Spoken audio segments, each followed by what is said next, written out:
RTI activist के नाम पर बेसिकली ब्लैकमेल करते हैं। वो पैरासाइट हैं, समाज के कॉकरोच हैं। तो उस सेंटिमेंट्स का इन लोगों ने फ़ायदा उठाया। कॉकरोच जनता पार्टी एक ऑनलाइन बना ली है और ये तो एक सोशल मीडिया पे ग्रुप बना के और बस उसके इमोशंस को टैप किया जा रहा है। तो ऐसी स्थिति में अगर कोई लीडरशिप आती है तो वो कोई पॉलिटिकल स्पेस की तरफ बढ़ेगी। देखिए, राजनीतिक आंदोलन करना, पॉलिटिकल पार्टी बनाना और लोगों को जोड़ना, ये कोई आसान काम नहीं है। जिन्होंने इसको खड़ा किया, लोग उसके साथ जुड़े हैं। ये बस एक चीज़ को बता रहा है कि लोग भारत में परेशान हैं। वो कॉकरोच जनता पार्टी की फॉलोइंग बता रहे हैं। अब इस युद्ध के साथ साथ तमाम संकट बढ़ रहे हैं। भारत सरकार की जो नीतियां थी, चाहे वो रोजगार पर, चाहे वो ट्रांसपेरेंसी पर, चाहे वो शिक्षा और स्किल पर, इस पर कोई काम गंभीरता से था नहीं। ये मीडिया बताता है किसी को? अभी तक तो वो पाकिस्तान से तुलना किया करता था, लेकिन पाकिस्तान भी भारत की तुलना में मजबूत हो रहा है। तो ऐसी स्थिति में अब क्या करेगा? अफगानिस्तान से तुलना करेगा? ये क्या बताएगा लोगों को कि भारत कहाँ जा रहा है? भारत की करेंसी जो है पाकिस्तान की करेंसी की तुलना में 11 साढ़े 11% कमज़ोर हुई है। ये बहुत ही बड़ी बुरी खबर है। लेकिन आपको नहीं लगता, आपको ये नहीं लगता सर कि जो भी कुछ हो रहा है इस देश में बेहद ज़रूरी है? इसलिए ज़रूरी है क्योंकि शेर हैं नरेंद्र मोदी जी, और शेर हैं तो खर्चा थोड़ा महंगा होगा ही।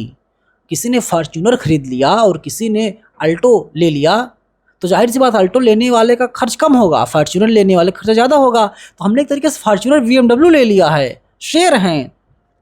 देखिए, ये सब जो चीज़ें कही जा रही थी कि शेर हैं, विश्वगुरु बना देंगे, और अब तो सारी चीज़ें उनकी निकल के आ रही हैं। निकल के क्या, पहले से ही निकली हुई हैं, क्योंकि मीडिया ने उसको लगातार डिफेंड करके कवर कर रखा है। अब देखिए ना कि लोगों के साथ सोशल मीडिया पे तमाम चीज़ें निकल रही हैं कि मनमोहन सिंह जिन्हें वो मौन मोहन का के चिढ़ाते थे, उन्होंने 118 प्रेस कॉन्फ्रेंस की है। आपने एक भी नहीं की है, 0 की है। तो ये अपने आप में एक स्टेटमेंट है। इंटरव्यू देते ना मोदी जी, दीपक चौरसिया जी को कहते हैं बटुआ रख तक नहीं रखते हैं, रूबिका लियाकत जी को कि आप टॉनिक कौन सी लेते हैं, अक्षय कुमार को आम कैसे खाते हैं। बिल्कुल, अक्षय कुमार पहले तो पत्रकार नहीं है। रूबिका लियाकत जी की पत्रकारिता सभी जानते हैं। दीपक चौरसिया तो इतने महान पत्रकार हैं कि वो मद्य सेवन करके और अपने स्टूडियो में ही लाइव शो में लुढ़क जाते हैं। तो ये आप मजे ले रहे हैं, ये गलत बात है। सुधीर चौधरी देखिए कितना बढ़िया इंटरव्यू करते हैं, 100 करोड़ की, और कहते हैं कि जो मोदी जी कहते हैं कि जो आपकी स्टूडियो के बाहर पकौड़ा तल रहा है, दरअसल वो भी रोजगार कर रहा है। मतलब पकौड़ा तलना भी रोजगार है। बिल्कुल, सुधीर चौधरी तो 100 करोड़ की वसूली में उनका नाम था, तो पैसा वसूल रहे थे। जेल भी गए थे। ऐसे जेल भी गए थे। देखिए, नवीन जिंदल के केस में जेल भी गए थे। तो सोचिए, इस तरह के पत्रकार हैं जो लोगों को ब्लैकमेल करते रहे हैं, वो पत्रकारिता कर रहे हैं। जिनको कायदे से जेल में होना चाहिए वो पत्रकारिता कर रहे हैं। उन्होंने तथाकथित अपनी सच्चाई का ठीका ले रखा है। और इनफैक्ट भारत सरकार ने गोदी मीडिया पर 6000 करोड़ रुपए अब तक खर्च किए हैं। वो पैसे किनको जाते हैं? 15 करोड़ का पैकेज है सुधीर चौधरी का। कितना अध्ययन, 14 करोड़, क्षमा करिएगा, कितना उनका अध्ययन है, कितना गहरा नॉलेज है, ये तो उनको खुद सोचने की ज़रूरत है। जनता सब जानती है कि ये किस तरह के पत्रकार हैं, क्या करते हैं और किस तरह से ये जनता के खिलाफ काम कर रहे हैं। देश किस तरफ जा रहा है फिर? देखिए, देश जो है वो कहीं ना कहीं जो ट्रंप से डील हुई, जिस तरह के चीज़ों की डील हुई, जिसे विपक्ष डील कहता है, और जिस तरह से जो चीज़ें हमको नहीं ज़रूरत थी, हमारा अमेरिका से जो आयात है वो $39 बिलियन का है, लेकिन हम जो है हम लोगों ने उससे सहमति जताई $500 बिलियन की। तो ये सब जो डील हुई है वो बहुत ही खतरनाक है और भारत के लिए विनाशक है। जैसे मैं आपको बताता चलूँ कि भारत एक बहुत बड़ी बहुत बड़ा निर्यातक रहा है। अमेरिका को हम निर्यात बहुत करते हैं। हमारा जो दोनों देशों के बीच में ट्रेड है वो सरप्लस ट्रेड है। मतलब हम ज़्यादा उनको निर्यात करते हैं, आयात बहुत कम करते हैं। जैसे हमारा चाइना के साथ है, चाइना हमको खाली निर्यात करता है, आयात बहुत कम करता है। हमारे पास उनको देने के लिए कुछ नहीं है। तो अमेरिका जो है हमारे यहाँ से जो कपड़े हैं, रेडीमेड गारमेंट्स हैं, चिप्स हैं, इलेक्ट्रॉनिक चीज़ें हैं, कटाई छटाई के हीरे के, और ये सब सारी चीज़ें हैं, दवाइयाँ हैं, मछली है, चावल है, तमाम तरह की खाने की चीज़ें हैं। दूसरी आपकी ये सब कुछ अमेरिका जो है भारत से आयात करता है। मतलब हम उनको निर्यात करते हैं। बड़ा मार्केट था। जब ट्रंप ने टैरिफ लगा दिया 50% का, भारत सरकार ने बात की 25% किया, फिर अभी भी 17% है। तो उससे जो हमारा व्यापार था वहाँ बाधित हुआ, दिक्कतें हुई। अब उससे क्या हुआ है कि 17% अभी भी टैरिफ है। पहले भारत का कभी भी 3% से ज़्यादा टैरिफ नहीं था। और हमने क्या किया, उनके साथ जो डील की है उसमें हमने उनको शुल्क 0 लगाया है। मतलब हमारा जो सामान जाएगा उनको, उस पर कोई ड्यूटी नहीं है, लेकिन उनका सामान नहीं, हमारा सामान जो उनके मार्केट में बिकने के लिए जाएगा उस पर वो टैरिफ है 17% का, लेकिन उनका आएगा हमारे के यहाँ तो वो 0% ड्यूटी पे बिकेगा, शुल्क नहीं है। तो ऐसी स्थिति में उनको फ़ायदा, हमको नुकसान है। ये कौन सी डील थी जिसे विपक्ष डील कहता है? अच्छा, जो गल्फ़ के देशों में युद्ध शुरू हुआ 28 फरवरी को, उसमें हमारे लोग बहुत रेमिटेंसेस भेजते थे। 40 भारत के जो बाहर लोग कमाते हैं उसमें 40% अकेले गल्फ़ में रहते हैं। उस 40% लोगों का रेमिटेंसेस रुक गया, मुश्किलें बढ़ गईं।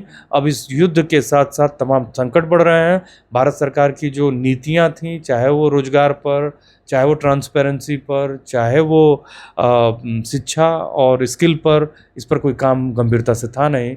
तो हमारे लोग जो हैं वो लगातार, जो दुनिया का मार्केट है उसमें उनकी एम्प्लॉयबिलिटी नहीं है, उनकी उस तरह की स्किल नहीं है, और जो कुछ भी था वो कहीं ना कहीं संकट में है।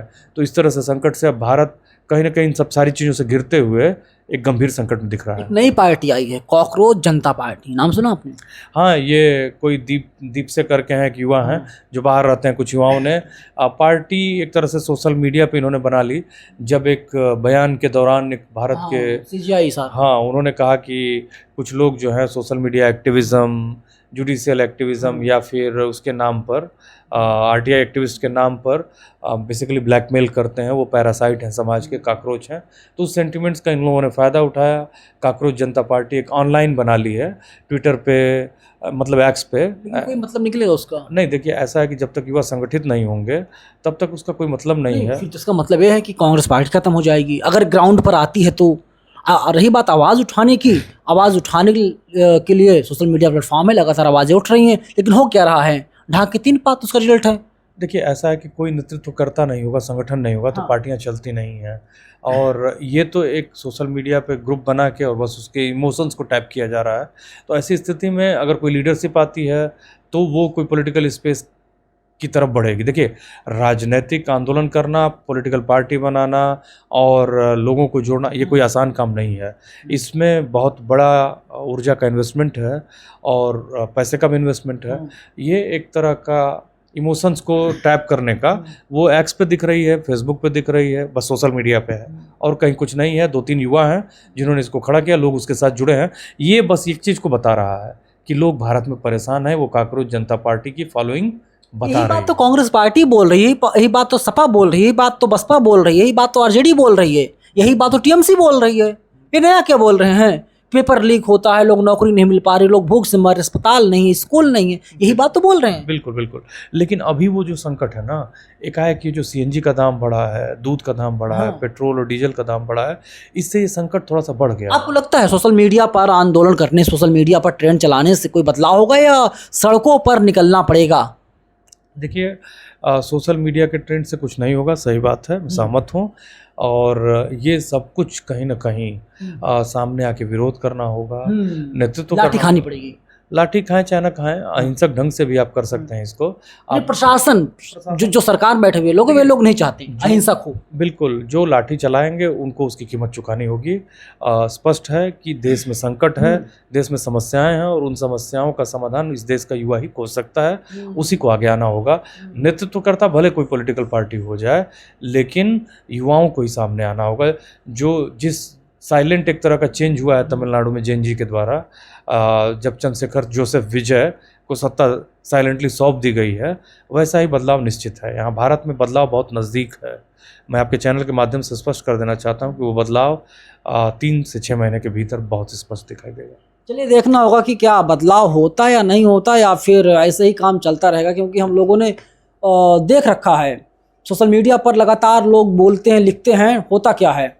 जैसे आज बसपा सड़कों पर नहीं है, सपा सड़कों पर नहीं, कांग्रेस पार्टी सड़कों पर नहीं है, तो देश के लोग जो हैं वे लोग बोलते हैं कि सोशल मीडिया से ट्वीट करने से या इंस्टाग्राम पर पोस्ट डालने से काम नहीं चलेगा, सड़कों पर आकर के आंदोलन करना होगा, लाठियां खानी पड़ेगी, तभी ये देश आगे बढ़ेगा, तभी देश की हुकूमत बदलेगी, वरना लोग ऐसे मरते रहेंगे, ऐसे पेपर लीक होते रहेंगे। फिलहाल पूरी बातचीत पर आपकी क्या राय, कमेंट बॉक्स में आप अपनी राय ज़रूर लिखिएगा।